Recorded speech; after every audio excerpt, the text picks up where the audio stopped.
Bible study, Book of Genesis, chapter 33 and 34.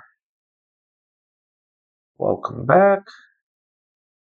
Real life, real answers. Can relationships be restored? Why am I still afraid after God answered my prayer? What happens when anger controls people? How do people make terrible decisions when hurt? Can family problems affect everyone? And then the last one is actually not in these two chapters.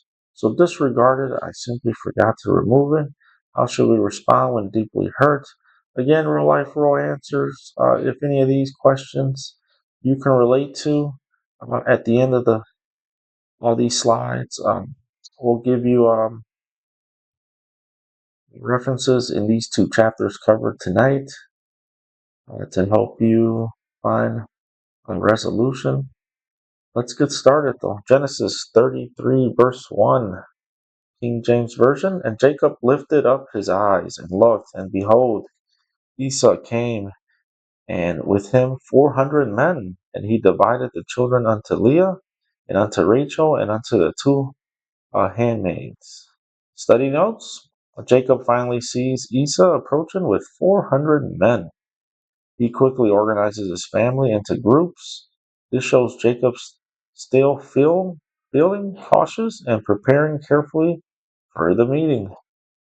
Genesis 33:2.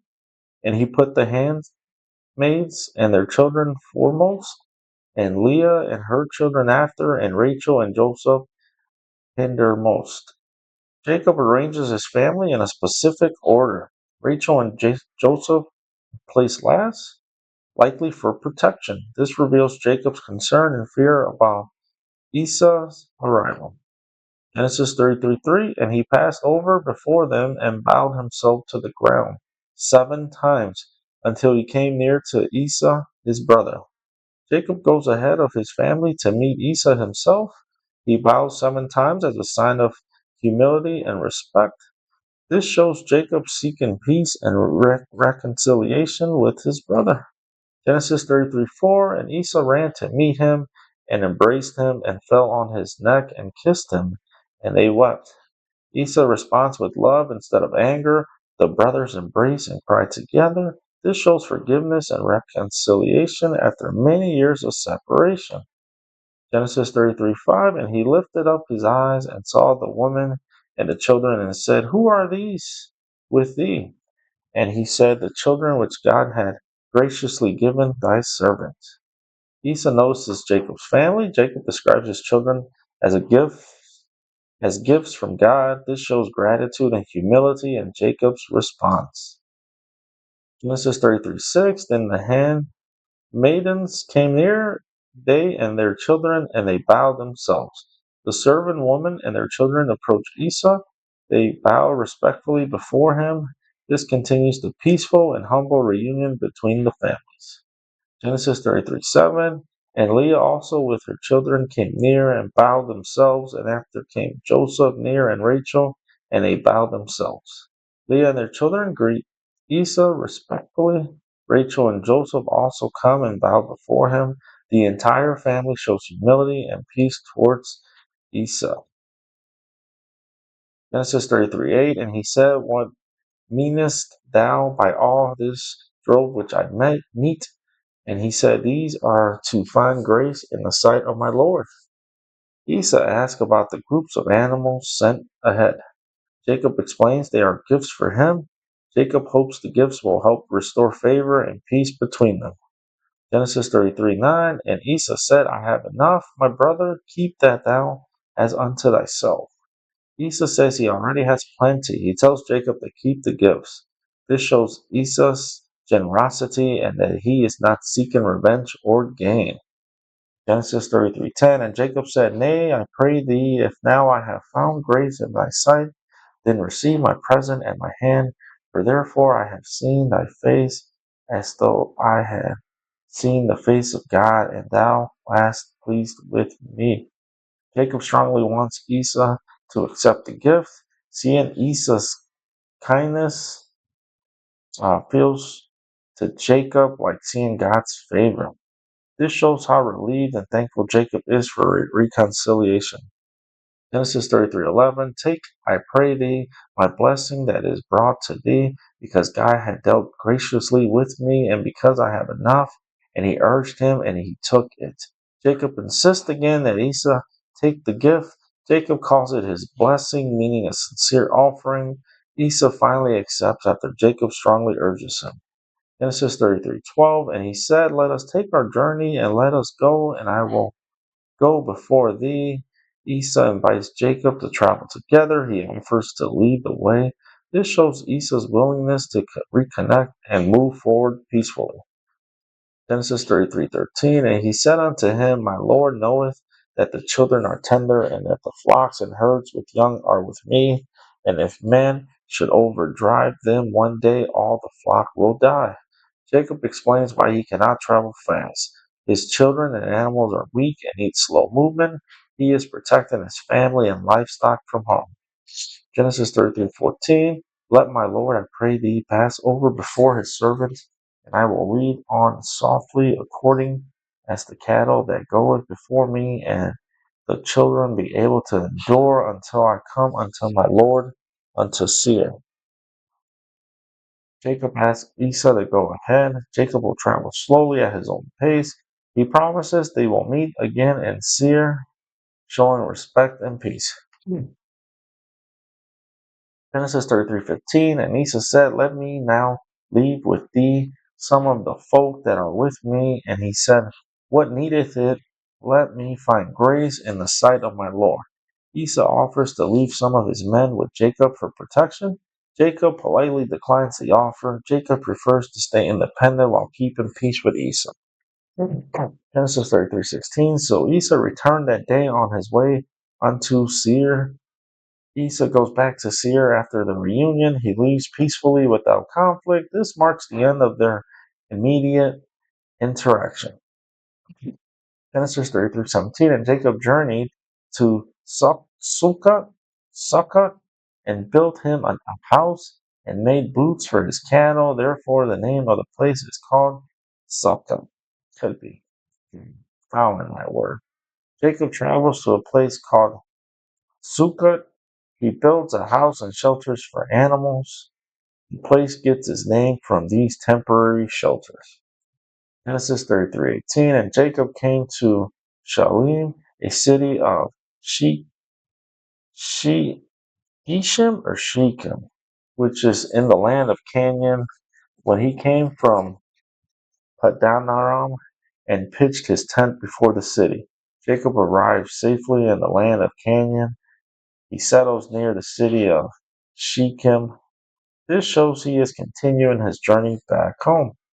Genesis 33:19. And he bought a parcel of a field where he had spread his tent at the hand of the children of Hamor and Shechem's father for an 100 pieces of money. Jacob buys land in Shechem. The land is purchased from Shechem's family. This shows Jacob settling and establishing a permanent place in Canaan. Genesis 33:20. And he erected there an altar and called it El Elo Israel. El Elo Israel. Jacob builds an altar to worship God. He names it El Israel, meaning God, the God of Israel. El Elohe, Israel, meaning God, the God of Israel. This shows Jacob honoring God after arriving safely in the land. And that concludes. Okay, so Genesis 34:1. And Dinah, the daughter of Leah, which she bare unto Jacob, went out to see the daughters of the land. Dinah, Jacob and Leah's daughter, goes out among the local women. She is interacting with the people of the land. This verse introduces an important and difficult event in the chapter. This is 34:2. And when Shechem, the son of Hamor, the Hivite, prince of the country, saw her, he took her and lay with her and defiled her. Oh. Shechem sins greatly against Dinah. He forces himself upon her and dishonors her. This act brings deep pain and future conflict to Jacob's family. Genesis 34:3. And his soul clave unto Dinah, the daughter of Jacob, and he loved the damsel and spake kindly unto the damsel. Shechem becomes emotionally attached to Dinah afterward. He claims to love her and speaks kindly to her. Even so, his earlier sinful actions were still wrong and harmful. Genesis 34:4. And Shechem spake unto his father Hamor, saying, Get me this damsel to wife. Shechem asked his father Hamor to arrange a marriage with Dinah. He wants to officially take her as his wife. This begins negotiations between the two families. Genesis 34:5. And Jacob heard that he had defiled Dinah his daughter. Now his sons were with his cattle in the field, and Jacob held his peace until they were come. Jacob hears what happened to Dinah. His sons are not home at the time. Jacob waits before reacting until his sons return. After Hamor, the father of Shechem, went out unto Jacob to commune with him, Hamor comes to speak with Jacob directly. This is a formal attempt to discuss the situation. The families are now beginning negotiations after the incident. Genesis 34:7. And the sons of Jacob came out of the field when they heard it, and the men were grieved, and they were very wroth, because he had wrongfully fully in Israel in line with Jacob's daughter, which thing ought not to be done. Jacob's sons hear what happened and return quickly. They are deeply angry and hurt. They see Shechem's act as a serious wrongdoing that should never have happened. Genesis 34:8. And Hamor communed with them, saying, The soul of my son Shechem longeth for your daughter. I pray you give him to wife. Hamor speaks on behalf of his son Shechem. Shechem strongly wants to marry Dinah. Hamor asks Jacob's family to agree to the marriage. Genesis 34:9. And make ye marriages with us, and give your daughters unto us, and take our daughters unto you. Hamor proposes full intermarriage between the two groups. He suggests exchanging sons and daughters. This would mix Jacob's family with the people of the land. Genesis 34:10. And ye shall dwell with us, and the land shall be before you. Dwell and trade ye therein, and get you possessions therein. Hamor invites Jacob's family to live among them. He offers freedom to trade and own land. This is an attempt to fully integrate Jacob's family into their community. Genesis 34:11. And Shechem said unto her father, and unto her brethren, Let me find grace in your eyes, and what ye shall say unto me I will give. Shechem speaks directly to Dinah's family. He asks for favor and acceptance. He is willing to pay or give anything they request. Genesis 34:12. Ask me never so much dowry and gifts, and I will give according as ye shall say unto me, but give me the damsel to wife. Shechem is willing to pay any bride price. He repeats his desire to marry Dinah. This shows his strong desire, but it does not address the wrong that was already done. Genesis 34:13. And the sons of Jacob answered Shechem and Hamor his father deceitfully, and said, Because he had defiled Dinah the sister. Jacob's sons respond, but not honestly. They act with deception because of what Shechem did to Dinah. This sets up a tense and dangerous situation. Genesis 34:14. And I said unto them, We cannot do this thing to give our sister to one that is uncircumcised, for that were a reproach unto us. Jacob's sons say they cannot agree to the marriage. They give a religious and cultural reason, circumcision. This they present it as a matter of honor and identity. Genesis 34:15. But in this will we consent unto you, if ye will be as we be, that every male of you be circumcised. Jacob's sons set a condition for agreement. All the men of Shechem must be circumcised. This is presented as the only way they will allow the marriage. Genesis 34:16. Then we will give our daughters unto you, and we will take your daughters to us, and we will dwell with you, and we will become one people. Jacob's sons propose full unity between the two groups. They say families can intermarry if the condition is met. The promise sounds peaceful, but is tied to their condition. Genesis 34:17. But if ye will not hearken unto us to be circumcised, then we will take our daughter and we will be gone. Jacob's sons give a final condition. If the men refuse circumcision, they will take Dinah and leave. This sets a strict ultimatum in the negotiation. Genesis 34:18. And their words pleased Hamor and Shechem, Hamor's son. Hamor and Shechem agree to the proposal. They accept the condition of circumcision. They believe this will allow peace and unity with Jacob's family.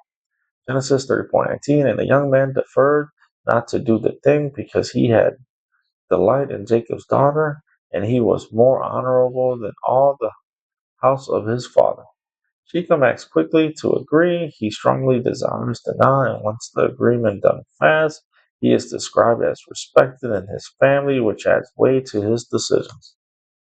Genesis 34:20. And Hamor and Shechem, his son, came unto the gate of their city and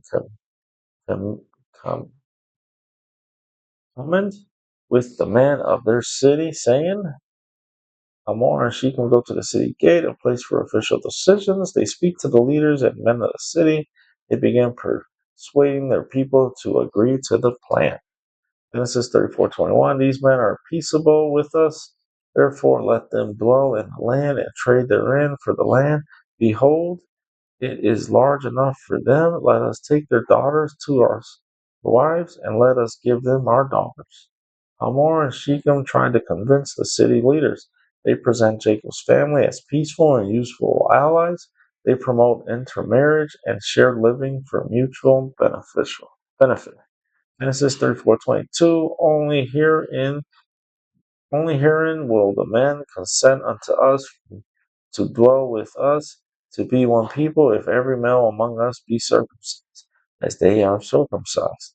Hamor and Shechem explained the condition clearly. All the men must be circumcised to unify with Jacob's family. This is presented as the key requirement for peace and agreement. Genesis 34:23. Shall not their cattle and their substance and every beast of theirs be ours? Only let us consent unto them, and they will dwell with us. Hamor and Shechem appeal to self-interest.